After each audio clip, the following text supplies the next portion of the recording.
Good morning students, আমার চ্যানেলে তোমাদের সবাইকে স্বাগত।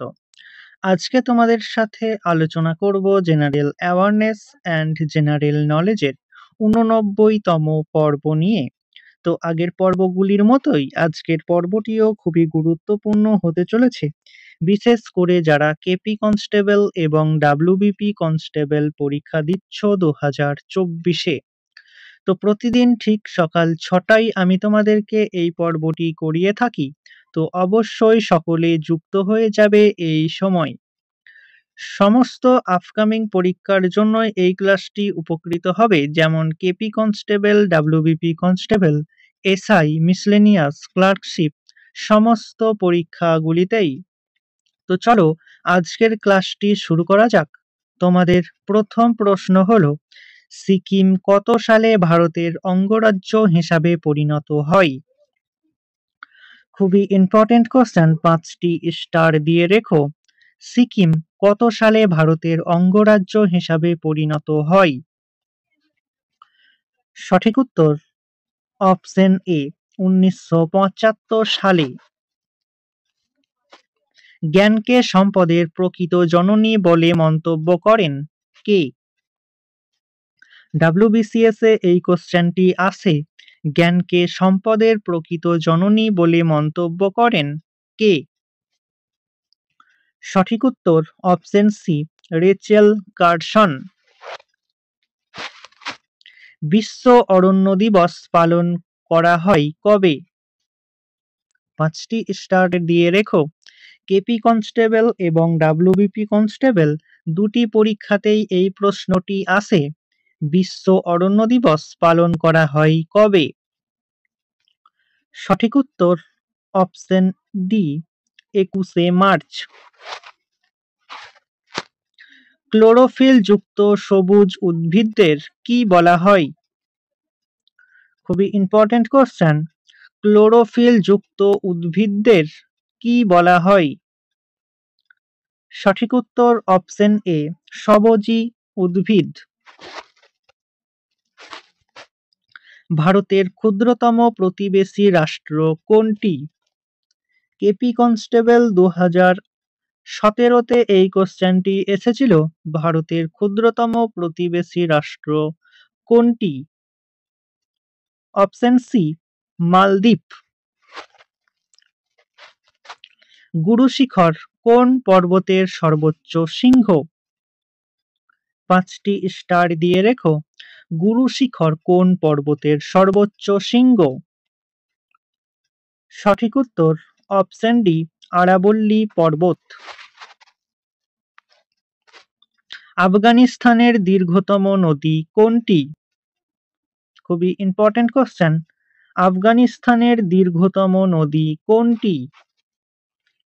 সঠিক উত্তর অপশন বি, হেলমন্দ। নিচের কোন গাছটি বায়োডিজেল এর উৎপাদনে ব্যবহৃত হয়? ডাব্লিউবিসিএস এ এই কোশ্চেনটি আসে। নিচের কোন গাছটি বায়োডিজেল এর উৎপাদনে ব্যবহৃত হয়? সঠিক উত্তর অপশন এ, জ্যাট্রোফা। জনগণের টাকার অভিভাবক কাকে বলা হয়?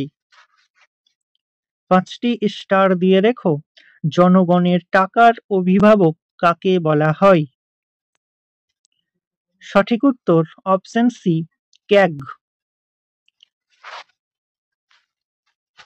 সৌরশক্তি উৎপাদনে বিশ্বে প্রথম দেশ কোনটি?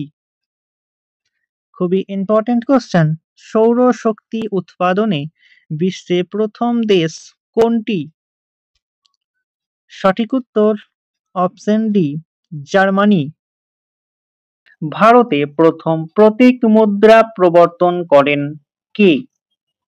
খুবই ইম্পর্টেন্ট কোশ্চেন। ভারতে প্রথম প্রতীক মুদ্রা প্রবর্তন করেন কে? সঠিক উত্তর অপশন বি, মোহাম্মদ বিন তুঘলক। ভারতের স্বর্ণ মুদ্রার প্রচলন করেন কারা? 5টি স্টার দিয়ে রেখো। ভারতের স্বর্ণ মুদ্রার প্রচলন করে কারা? সঠিক উত্তর অপশন এ, ইন্দ্র ও গ্রিক। পশ্চিমবঙ্গের কোন প্রতিবেশী রাজ্যের প্রধান ভাষা বাংলা? WBCS 2013-তে এই কোশ্চেনটি এসেছিল।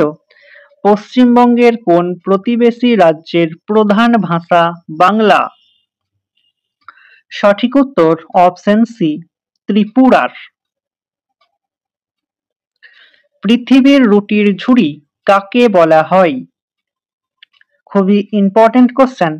মূলত এসএসসি বোর্ড এই কোশ্চেনটি করে থাকে। পৃথিবীর রুটির ঝুড়ি কাকে বলা হয়? সঠিক উত্তর অপশন এ, ইউক্রেনকে। পশ্চিমবঙ্গের কোথায় পাট গবেষণা কেন্দ্রটি অবস্থিত?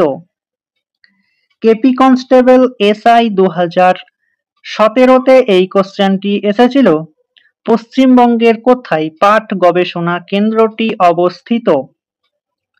সঠিক উত্তর অপশন ডি, ব্যারাকপুর। আইন অমান্য আন্দোলন কবে শুরু হয়েছিল? 5টি স্টার দিয়ে রেখো।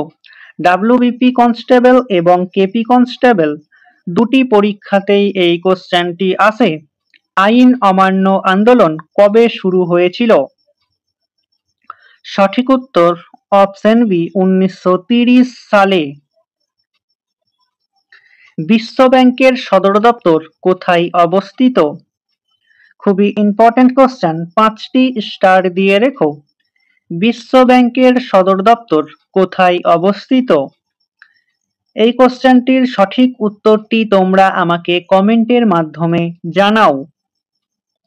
তো স্টুডেন্টস, এই ছিল তোমাদের আজকের ক্লাস। ক্লাসটি ভালো লাগলে বন্ধুদের সাথে শেয়ার করো এবং চ্যানেলে নতুন হয়ে থাকলে চ্যানেলটিকে সাবস্ক্রাইব করে পাশে থাকা বেল আইকন বাটনটি প্রেস করে রেখো ভিডিওর নোটিফিকেশন সবার প্রথমে পেতে। তো দেখা হচ্ছে নেক্সট ক্লাসে। আজ এই পর্যন্তই। সবাই ভালো থেকো, সুস্থ থেকো। জয় হিন্দ, জয় ভারত।